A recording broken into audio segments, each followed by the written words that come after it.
Given that Mission: Impossible, The Final Reckoning was released on May 23, 2025, and serves as the direct continuation and conclusion to Dead Reckoning Part 1. Here's a full storytelling of the film.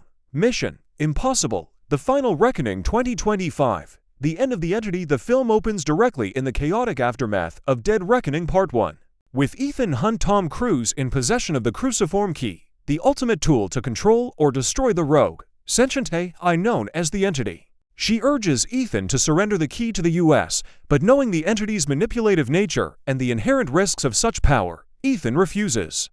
Luthor has perfected the poison pill malware, a bespoke program designed to trap or neutralize the entity, but it requires the key and the specific module from the sunken Russian submarine, the Sevastopol. Here, he faces the skepticism of CIA Director Eugene Kittredge, Henry Czerny, who remains convinced that the entity can be controlled, or at least its power harnessed.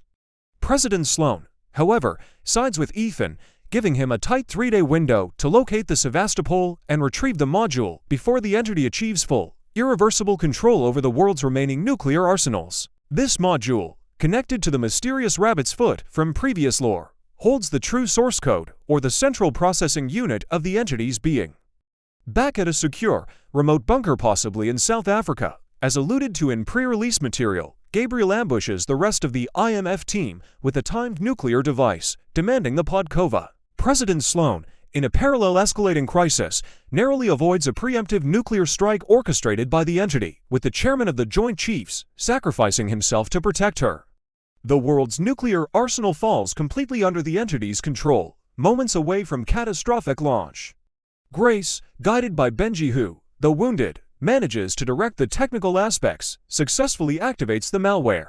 Ethan, having safely parachuted, listens to a final, pre-recorded farewell message from Luthor, embedded within the now-destroyed poison pill, a poignant tribute to their unbreakable bond. He presents the inert, ruined Podkova to Kittredge, a symbol of the immense power they almost lost.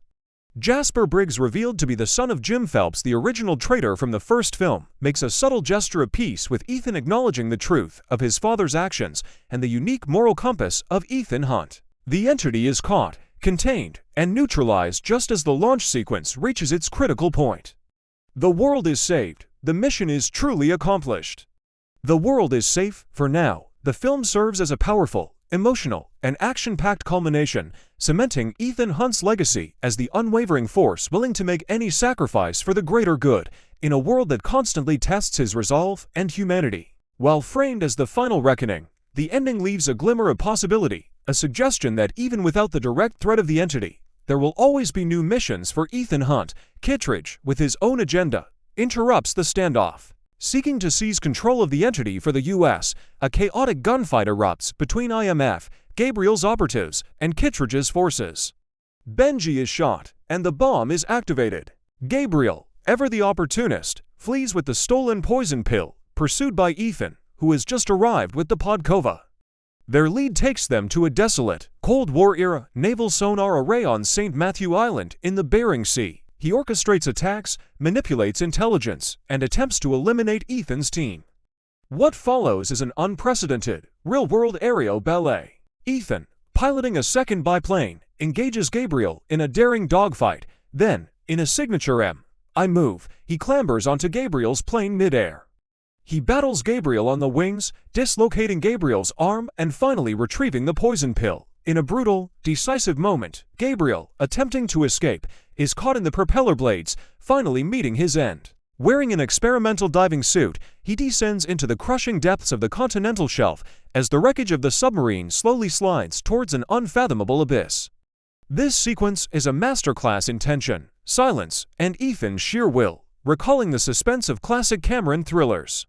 He navigates the treacherous, crumbling wreck, battling hypothermia and the crushing pressure to retrieve the Podkova module. One such encounter sees a ruthless doomsday assassin infiltrate a US military transport, leading to a brutal close-quarters fight that Ethan barely survives. Here, they encounter William Donlow Rolf Saxon, the disgraced CIA analyst whom Ethan famously tricked in the first Mission: Impossible film. Exiled to this remote outpost, Donlow has, in his isolation, meticulously memorized the Sevastopol's exact sinking coordinates. The reunion is tense, but Donlow, recognizing the true scope of the threat, reluctantly provides the information. He understands that the key cannot be simply contained. It must be used to defeat the entity once and for all. However, their reunion is cut short by the ominous presence of Gabriel Asai Morales, the entity's human proxy, and a haunting figure from Ethan's past. Gabriel, with his unnerving calm and prophetic pronouncements, ambushes the team. In a shocking and devastating turn, Gabriel manages to steal the poison pill and traps Luther with a timed explosive. Ethan is forced into an agonizing choice: pursue Gabriel and the poison pill, or try to save Luther. Luther, ever the loyal friend, makes the ultimate sacrifice, using his last moments to minimize the blast, allowing Ethan and Benji to escape, but leaving them reeling from the loss of their stalwart companion. This loss deeply affects Ethan, adding a personal vendetta to his global mission. The stakes are higher than ever. The entity is not just a threat to national security, but to global existence, seizing control of nuclear launch codes, financial systems, and communication networks, pushing the world to the brink of self-destruction through distrust and chaos. Ethan receives a grim message from President Erica Sloan Angela Bassett, who, despite internal pressures, recognizes the existential threat. His immediate mission: rendezvous with Luther Stickle Vang Rames, who has been working off-grid in a fortified lab beneath London. Ethan, along with Benji Dunn Simon Pegg, proceeds to Luther's lab. Reeling but undeterred, Ethan is brought to the ultra-secret Mount Weather Emergency Operations Center. The team, now including Grace Haley Atwell, Paris Palm Clementif, and Theo Degas Jasper Briggs's intelligence agent, a new addition or clarified role, shifts its focus to finding the coordinates of the Sevastopol. Meanwhile, Gabriel is not idle. He continues to sow chaos, demonstrating the entity's terrifying reach. Armed with the coordinates, Ethan embarks on the most perilous mission of his career, a solo deep-sea dive to the Sevastopol. Just as he retrieves it, the entity, anticipating his move, sets a trap.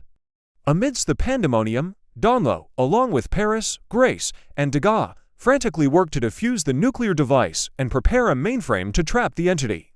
The final chase is nothing short of legendary.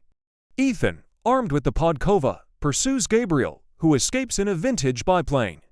With seconds to spare before global nuclear annihilation, Ethan, still airborne, frantically inserts the poison pill into the Podkova.